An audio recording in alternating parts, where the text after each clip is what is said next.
Welcome back to the Trust Issues Podcast. I'm Erica Auckland, and I want to talk to you today about limiting beliefs when it comes to money, limiting beliefs that I want you to break up with. Here's the deal. 10 years ago, I made a bold decision that altered, honestly, the course of my life forever. I took a leap of faith and I invested in my first ever online business coach. It was a $5,000 investment, and I did not have that money at the time. It was a ton of money for me as a 24-year-old. I'm really aging myself there, but really for anyone at any stage of life or business, I think that's a significant investment, right? Honestly, it was the scariest financial commitment that I had ever made. But at the time, I was working as a personal trainer. I was actually working out of my parents' garage.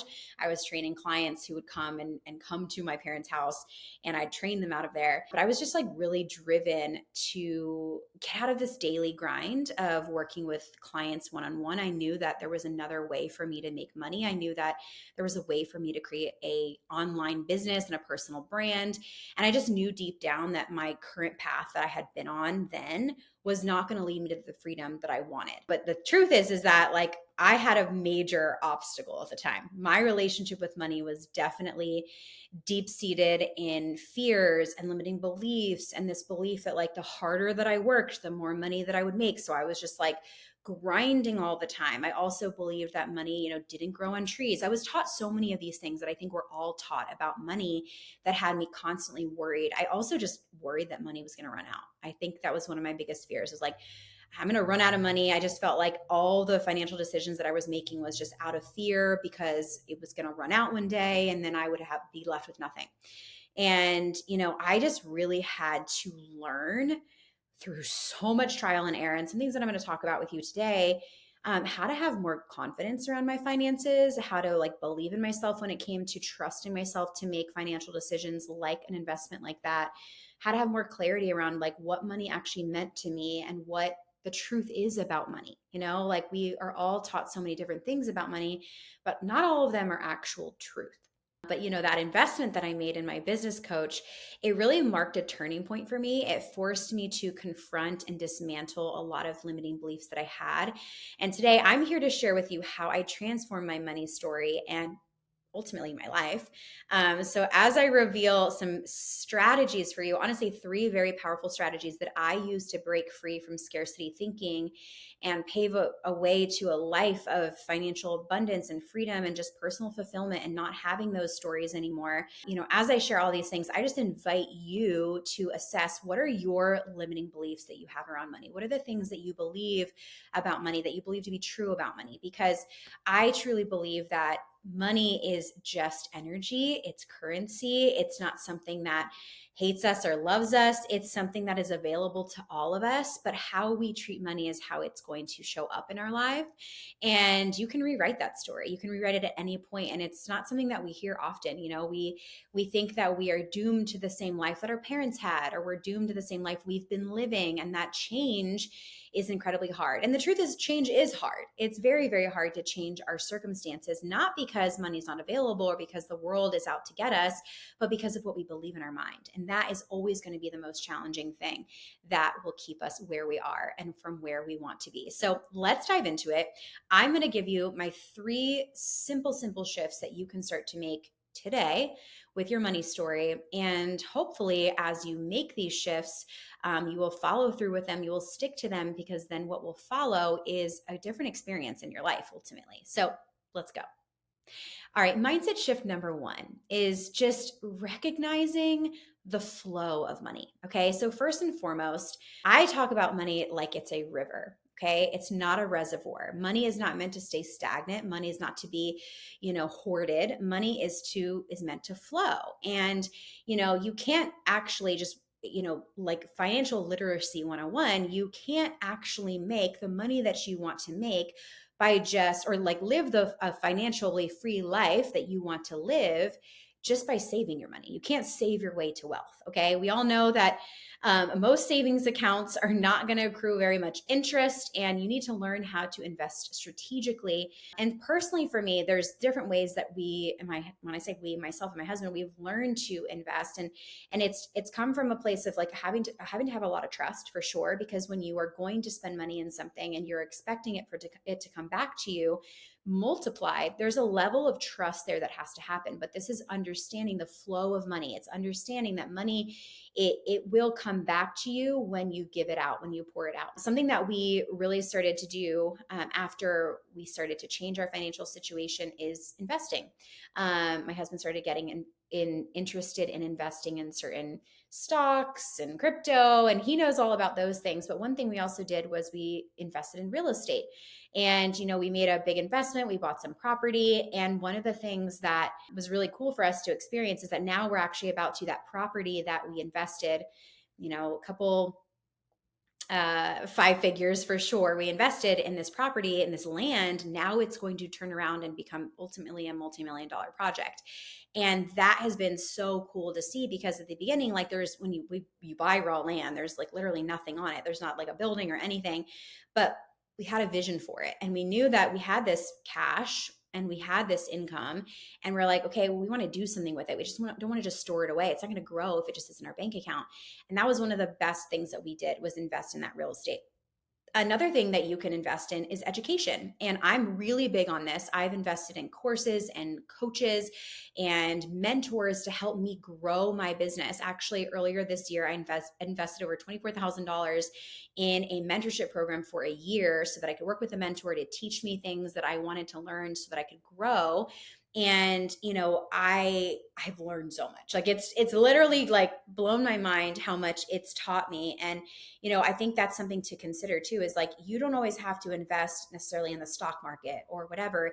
What if you invested in somebody else's knowledge so that they could give you the cheat codes or a shortcut to get to where you want to be in your life? That is smart investing. And so just again, like, just think about how can you actively circulate money? And there's also going to be a trust element there that, like I already mentioned, that like you're going to have to get comfortable with, because it doesn't feel comfortable when you put money out, and it's that trust that it is going to come back to you. This was a huge pivot for me, a huge shift. I was always taught to budget my money and save my money. And then I realized pretty quickly that that was actually not my ticket to wealth. And I had to recognize that money flows, and it's meant to flow in and out, not like a reservoir, but like a river. All right, mindset shift number 2 is what I call my lemon squeeze theory. So I call this theory my lemon squeeze theory, because what happens when you squeeze a lemon and you're trying to get every last drop out of the lemon or the orange or whatever. If you juice citrus, I love to like make my own homemade orange juice, but that's not the point. I just think about like how you're like squeezing, or like you're making guacamole and you're squeezing the lime and you're trying to get all the lime juice out of it, right?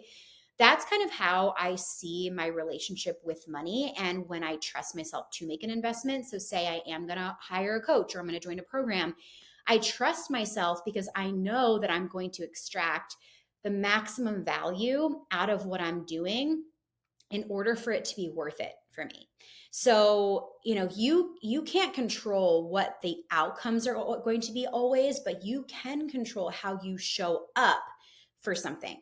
Whether it's you invested in a coaching program and you go to the calls, you ask the questions, you implement, you're coachable.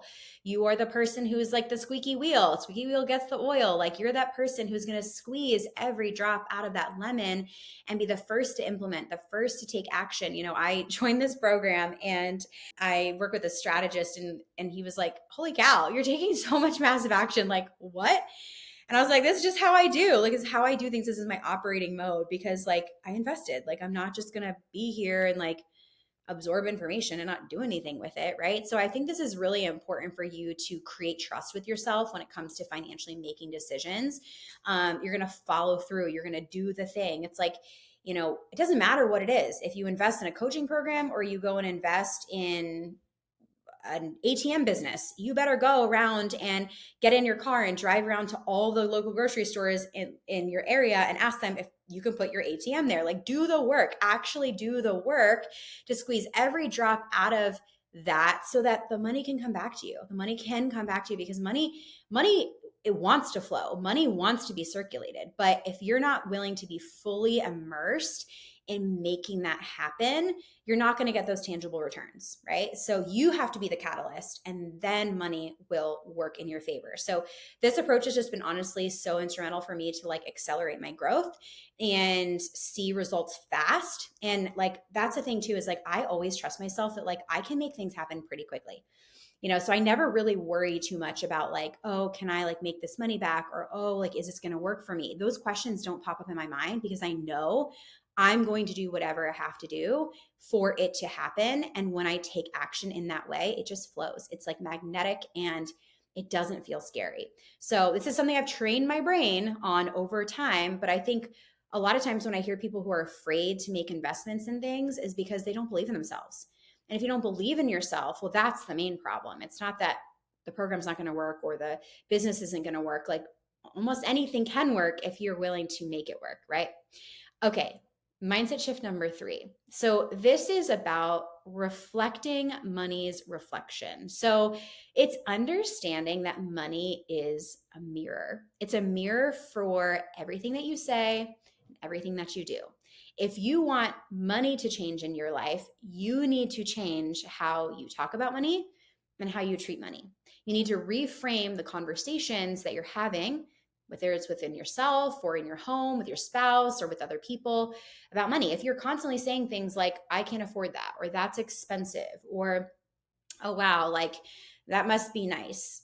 How do you think money's going to show up for you? How do you think you're going to experience money in your life?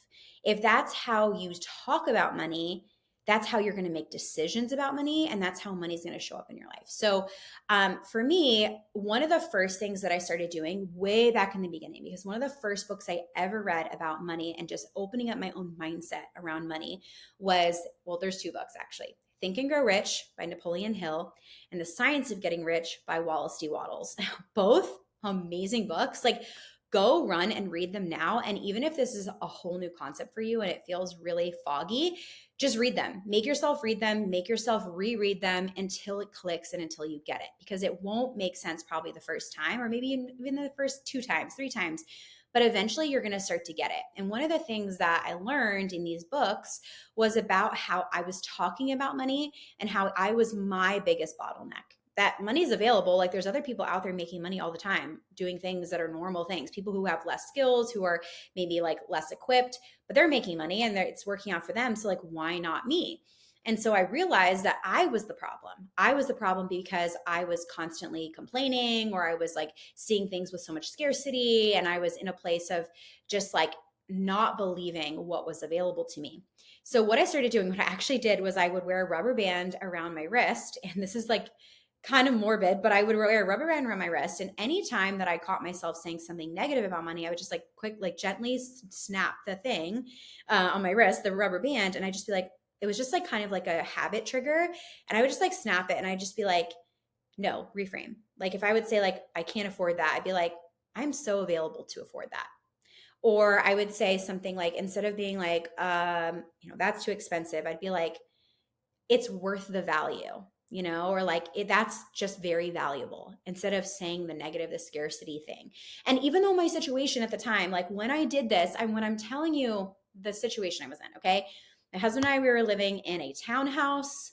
Our neighbors were legit hoarders, okay? And we had a coffee table with 3 legs from IKEA. It was a black coffee table. My husband's boss gave it to us because he was like throwing it away. So he was like, I was like, I'll take it. Our TV stand was an old blue Tupperware container, and our TV was actually like an extra TV that my parents had from one of their restaurants. Okay. So it's not like we were living in luxury. If we were struggling, we didn't have a dining table. We were living lean. I'll just say that. Okay. But even though that was my situation, I would just like lay on the floor in our townhouse and I would just read these books, and I would just start to change the way that I saw money. I used to have so much anxiety going to the mailbox because that was where all of our mail and our bills and all the things, the collections, like we had like, late notifications. I don't even know what you call them anymore, but like your payment is past due. Like we had so many of those things. And I remember getting to a place where I started to say little blessings over my money. And so I was changing the way that I wanted money to be reflected back in my life by doing these things. I wanted to change what I saw in the mirror, so I changed me. Does that make sense? So I just encourage you, okay? Like these are just little things you can do, whether it's the rubber band trick or it's praying over your bills as you send them out, saying gratitudes, even just like when you go to a restaurant and you see the menu, like put your hand over the prices and just like look at the things and be like, what would feel good for me? If you can't actually afford it, that's fine. Don't order it. But instead of it being like, oh, that's so expensive, instead of it being from that place, say, okay, well, like I'm excited to work for that. And I'm excited to get to a place where that's not a big deal for me anymore. And it's coming. And I know it's coming. And you might have to be a little delulu and say these things, even if your reality is like totally far from that. Fine, whatever. Be delusional. Like be straight up delusional. But this is going to change everything. It starts to foster a positive and a respectful relationship with money. It starts to just like create trust within yourself that this is available to you, that it's coming, that it's on its way.